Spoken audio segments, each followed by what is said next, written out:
এই যে মাইকের যে বিভ্রাটটি হয়েছে, আমরা তাৎক্ষণিকভাবে খোঁজ নেওয়ার যে চেষ্টা করেছি,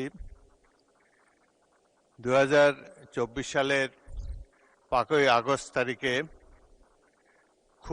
ক্ষিপ্ত জনতা জাতীয় সংসদে প্রবেশ করে অনেক আসবাবপত্র, বৈদ্যুতিক যন্ত্রপাতি ইত্যাদি তছনছ করেছে।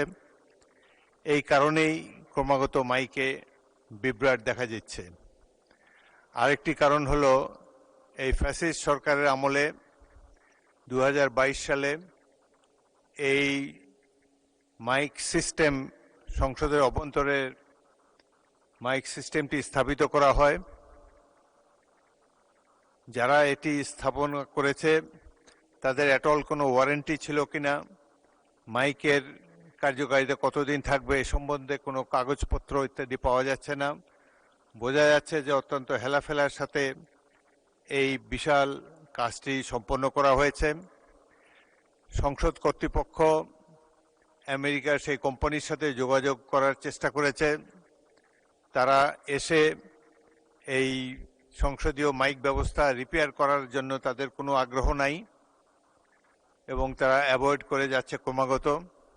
স্থানীয় যে কোম্পানিটি এই কাজের সাথে জড়িত ছিল তারাও কখনো পলাতক, কখনো দায়সারাভাবে এড়িয়ে থাকে।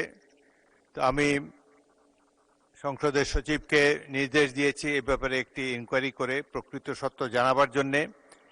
কারণ রাষ্ট্রের সর্বোচ্চ এই হাউস, এই জাতীয় সংসদে এভাবে বারংবার বিদ্যুৎ বিভ্রাট ঘটা, এটা আমাদের জাতির জন্য, রাষ্ট্রের জন্য অত্যন্ত কলঙ্কজনক।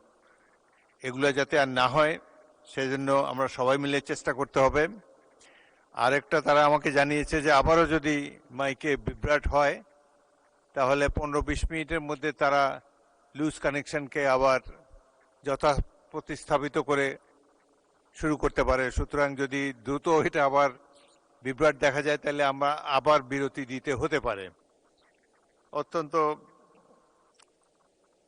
অসন্তোষজনক একটি পরিস্থিতির মধ্যে আমরা সংসদের কার্যক্রম চালাচ্ছি।